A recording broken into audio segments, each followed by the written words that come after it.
Sudah bayar pengacara saya dan baru 14 hari ini kasusnya ditanganin. Dan minta orang itu dijebloskan ke penjara seperti apa, seperti ini, seperti itu. Nah, di pengacara saya dia sudah bayar nih sebesar 10 juta. Tapi ingat, kasusnya itu nggak semudah yang kalian kira. Kasus itu tidak semudah yang kalian kira. Tinggal membalikkan tangan. Benar nggak sih? Jadi ini uang akan dikembalikan, tapi ingat, akan dituntut balik. Karena biar kalian tuh tidak menyepelekan. Nah inilah saya rasa SDM-nya yang kurang nih. Kalian akan dituntut balik. Kenapa? Karena di situ kalian sudah menyerahkan kasusnya dan setidak-tidaknya cara pengacara untuk menyelidiki itu tidak bisa seperti yang kamu rencanakan. Tidak bisa seperti yang kamu arahkan. Tidak ada, Mbak. Jadi sekali lagi pengacara saya akan mengembalikan uangnya nih buat Mbak dari Banyuwangi. Pengacara saya karena kamu nggak ngangkat telepon. Kamu nggak ngangkat telepon saya, jadi nggak apa-apa. Kuasa hukum itu rumit dan butuh waktu. Butuh waktu. Kasus hukum itu tidak bisa 14 hari selesai. Tidak tahu bagaimana caranya bohong atau tidak. Namanya pengacara nyelidiki.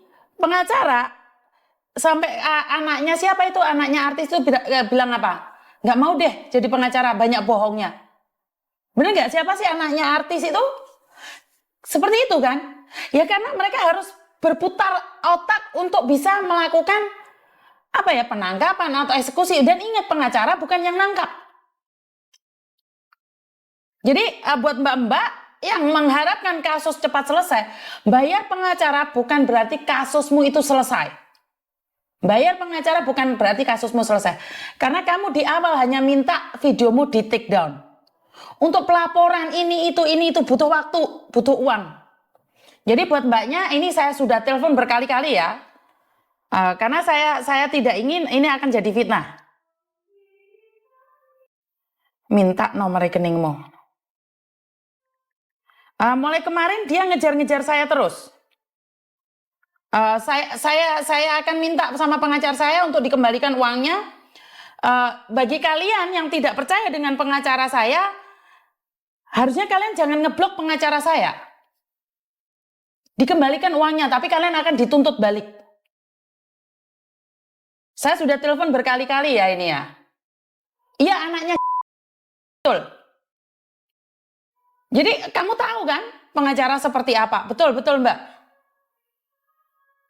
Jadi akan dikembalikan uangnya.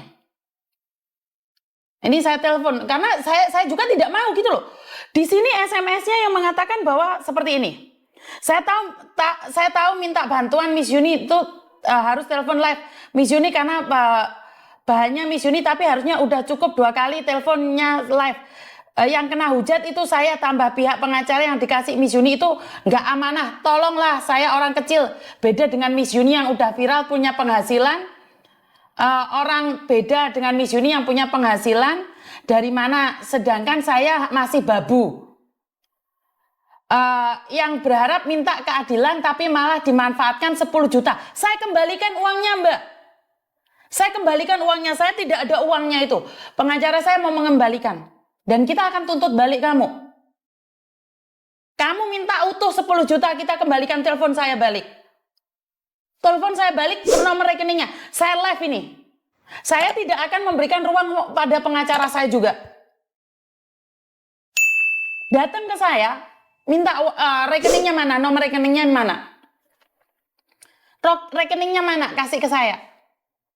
Dan dia bilang, saya hanya babu, apa bedanya Miss Yuni sudah viral, saya minta bantuan, balikin uang 10 juta. Saya balikin uang 10 juta. Saya balikin uang 10 jutanya, Mbak. Saya live. Kamu minta orang yang amanah, saya sudah coba amanahkan. Tapi ingat, kata-katamu saya screenshot, saya minta pertanggungjawabannya. Saya minta pengacara saya mempertanggungjawabkan amanah saya ke pengacara saya juga. Jika pengacara saya tidak amanah, saya akan menuntut dia juga. Begitu juga dengan pengacara saya akan menuntut balik sampean. Jadi seperti itu ya Mbak ya. Boleh kamu marah. Uang dikembalikan. Uang kita kembalikan. Tapi ingat, kita akan proses juga kamu. Karena apa yang kamu sampaikan ini, pantas kamu ditipu oleh orang. Lewong caramu kayak gini. Pakai pengacara emangnya 14 hari itu langsung selesai mbak urusannya mbak. Walaupun kamu seorang pembantu terus. Nggak kayak gitu konsepnya sayang. Jadi kalau saya malah difitnah, saya bisa sharekan di media sosial. Saya minta uangnya. Saya kembalikan uangnya, minta nomor rekeningnya.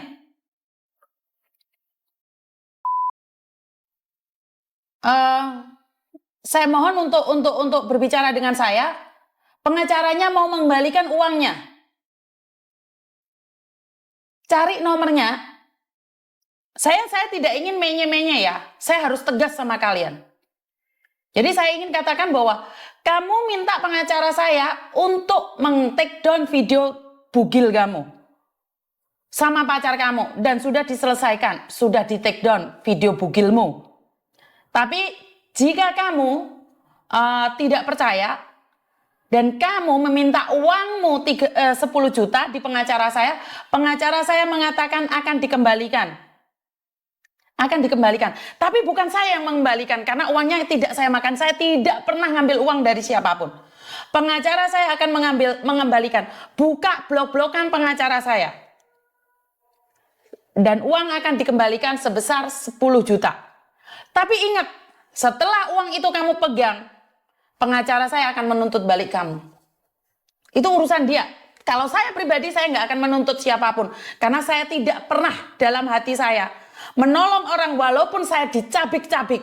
Saya izinkan kamu mencabik saya. Saya izinkan kamu menghina saya. Tapi ini akan menjadi peraturan buat teman-teman.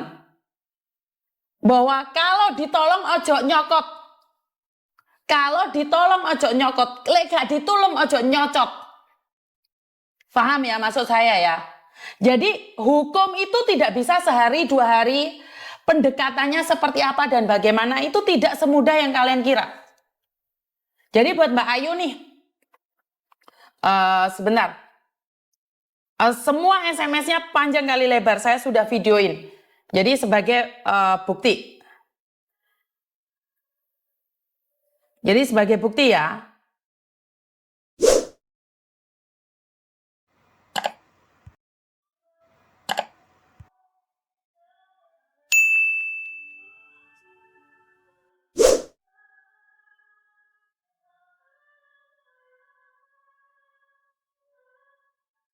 Karena adiknya juga pernah keluar negeri, saya bantu nih dengan Pak Firman dulu.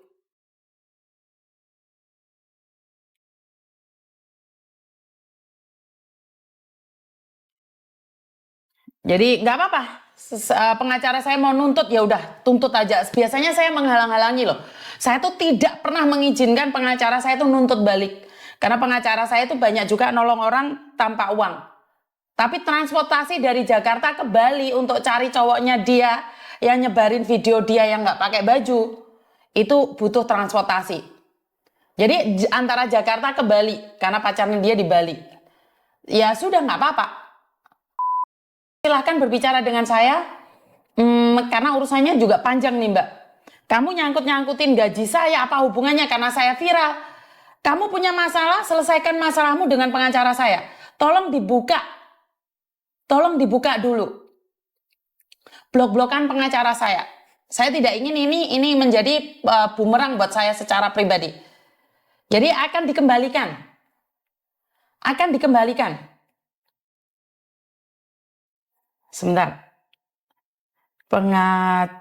Pengacara saya mau balikin uangmu.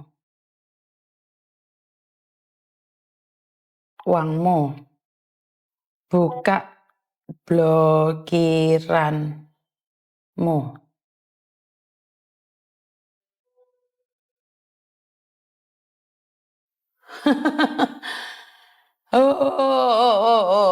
Nolong orang gini amat ya. Kenapa? Keluar oh. Adikmu di luar negeri saya bantu kamu untuk menyelesaikannya. Sekarang kowe nyokot aku. Gak apa-apa, aku gak kira nyokot balik. Pengacara mau nuntut kamu balik itu urusanmu. Saya nggak ngurusin itu. Saya cuma rekomendasi, bukan berarti pengacara saya nggak kerja, itu aja. Sama dengan PT. Kalau kamu ikut PT terus kamu nggak sabar, ya terserah kalian, urusan kalian itu. Bener nggak sih? Kalau kalian nggak sabar ya terserah ya. Jadi ini saya tujukan buat mbaknya yang minta tolong sama pengacara saya, yang punya pacar di Bali, yang videonya yang nggak pakai baju, yang sudah model-model itu disebarkan, sudah di take down, sudah di delete, terus sekarang meminta pengacara saya untuk mengembalikan uangnya. Pengacara saya akan mengembalikan uangnya. Satu. Dan kedua, pengacara saya akan menuntut balik dengan apa yang kamu katakan, bagaimana kamu membuat ontran-ontran ini. Karena kamu sendiri yang mempercayakan itu pada pengacara.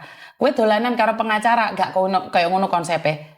Jadi gak ada yang namanya proses hukum itu instan. Gak ada proses dalam suatu proses itu instan, gak ada mbak. Kecuali kamu nyepoti bajumu sendiri, itu instan, lepas langsung benih. Tapi pakai pengacara, pakai polisi nggak ada yang instan. Semuanya pakai strategi. Jadi uangmu dikembalikan, tapi kamu akan dituntut balik. Jadi saya nggak akan ikut campur nih dengan apa yang dikatakan oleh pengacara saya. Saya nggak mau ikut balik. Terserah dah, mau ngapain aja terserah dah. Jadi saya tidak ingin menjadi masalah yang besar ya. Sebentar. Buka blokiramu.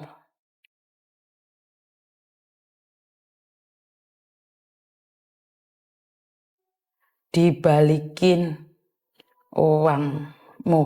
Jadi kalau kalian minta proses pengacara, kecuali pengacaranya itu totalitas bohong ya mbak ya, nggak melakukan apapun, saya nggak percaya. Tapi kalau kalian pakai pengacara terus habis itu kalian mintanya cepat, nggak bisa. Nggak kayak gini konsepnya. Ngeluh adanya. Aku ki paling wedi nulung wong tibake aku dhewe ya Jek, kecokot ae. Iya kan? Saya merekomendasikan pengacara, tapi kowe urusannya mbek pengacara ojo mublok nomere.